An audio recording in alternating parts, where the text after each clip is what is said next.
Cuando Rogelio me llamó y me dijo que sí iba a hacer la presentación del libro de Mario, la verdad es que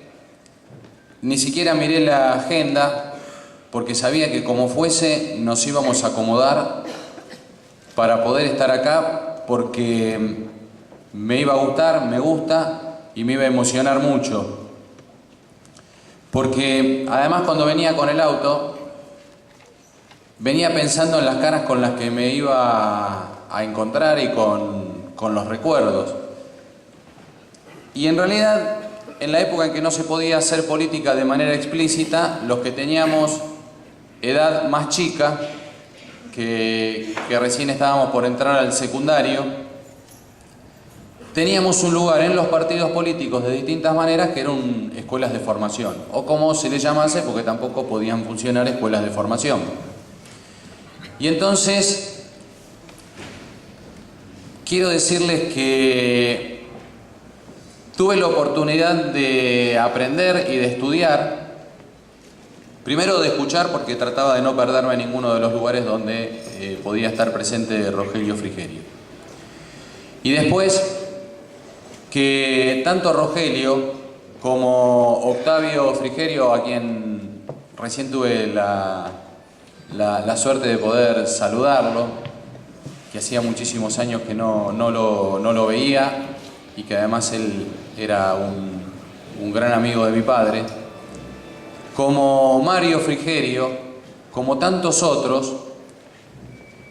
dejaban de su tiempo, de la familia, del tiempo libre, para dar lugar a la formación de personas más chicas, de personas jóvenes, de personas nuevas, para poder debatir y poder adquirir el modo de comprensión del método de análisis que hablaba Rogelio recién. La verdad es que estamos cercanos a los 30 años de democracia ininterrumpida y tan luchada y para siempre, nosotros lo que vemos es que, así como recién se hizo referencia a la ley del tratamiento del proyecto de Repsol YPF, está cada vez más vigente la doctrina que desde el campo popular se intentó en un momento dificilísimo, muy particular de la Argentina, que se intentó cuando no habíamos nacido, en el periodo del 58 al 62, y en la que Arturo Frondizi tuvo la oportunidad de no solo ser un gran presidente, sino ser un presidente respaldado intelectualmente para que hubiese un programa y un plan presidencial donde donde existe la dificultad de las conferencias de prensa, por ejemplo, es un lujo poder leer las presentaciones y los discursos presidenciales en el Congreso de la Nación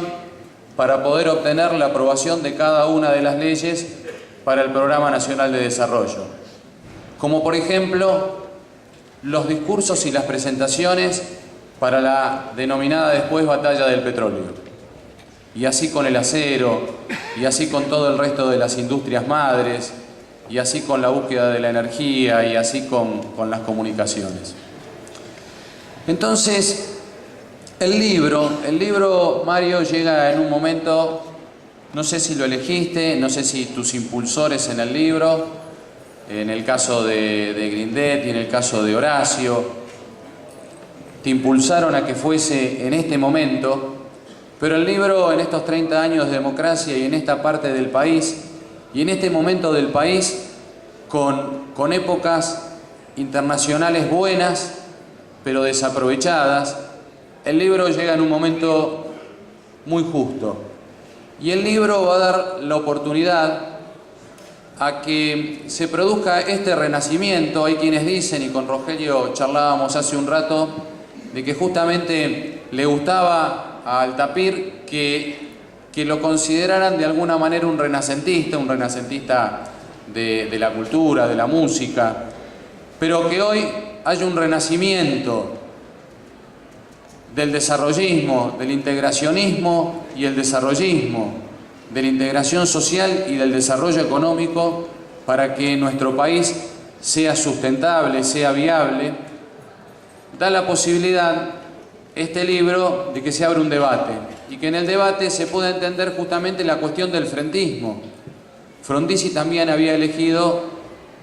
el libro del Movimiento Nacional y en ese libro del Movimiento Nacional hablaba lo que recién escuchábamos, que era la alianza de clases y sectores en pos de un programa nacional de desarrollo. Lo que requiere el país es un plan estratégico, lo que requiere el país es rumbo, lo que requiere el país es sumarnos, lo que requiere el país es unirnos, lo que requiere la nación en tal caso es buscar de nuestros líderes de todo el campo nacional el factor para poder sostener ese programa y que ese programa no sea de un solo gobierno o de un solo periodo constitucional, sino que sea el programa de los siguientes 20 años. Y que ese programa es del campo popular, porque ese programa sostiene todas las necesidades que hacen a la salud, que hacen a la educación, que hacen a la búsqueda del pleno empleo, que hacen a la necesidad de que la atención de las causales sociales supriman los márgenes tan fuertes de inseguridad como los que vivimos en todas las ciudades y en todos los campos del país, y que en tal caso, desde ese programa y desde ese programa estratégico y desde ese programa que intenta lo que intentaron estos hombres como Rogelio Frigerio. Rogelio Frigerio, con su inteligencia, con su vocación y con su capacidad de trabajo, perfectamente podría haberse adaptado a lo que en aquel momento se denominaba el establishment y ocupar los lugares del poder que no hubiese ocupado ninguno. Pero eligió el camino del revolucionario. El camino del revolucionario sin distinciones ni de izquierda ni de derecha, sino del revolucionario que busca cambiar la realidad para que la sociedad sea más justa. Y eso es un valor para todo el campo nacional, para el peronista, para el radical, para el del PRO, para el socialista, para el liberal nacional, para el independiente. Y en tal caso, los que tuvimos la oportunidad, de la mano de quienes daban de su tiempo porque no se podía hacer política y sacaban de su tiempo de trabajo para que pudiésemos aprender, y entonces tuvimos el genotipo porque veníamos de sangre desarrollista y el fenotipo porque nos pudimos formar de chicos en un ámbito para tener este método de análisis, y eso nos permitía trabajar en la función que fuese, pero que ese método de análisis, yo me acuerdo de palabras como si hoy estuviese Rogelio hablando, y cuando él decía hay que distinguir lo primordial de lo que no es primordial, hay que distinguir lo prioritario de lo accesorio, ahí empezaba el método de análisis. Y eso buscando una nación, buscando un país de conjunto y retomando los términos de la Constitución Nacional cuando promueve la unión nacional y promueve la llegada de hombres y mujeres de todos los lugares del mundo, y la unión con quienes ya estaban en el país, en tal caso está cada vez más vigente. Así que el agradecimiento a quienes tuvimos la oportunidad de la niñez en esa formación y los que tuvimos la oportunidad, todos los argentinos, de que antes de estas últimas décadas existiese una presidencia con un programa, existiese el desarrollismo con una escuela que sigue vigente y que a través de este libro renace, y que en tal caso este país no es absolutamente bananero por la existencia del desarrollismo y ese periodo presidencial inigualable del 58 al 62. Muchísimas gracias.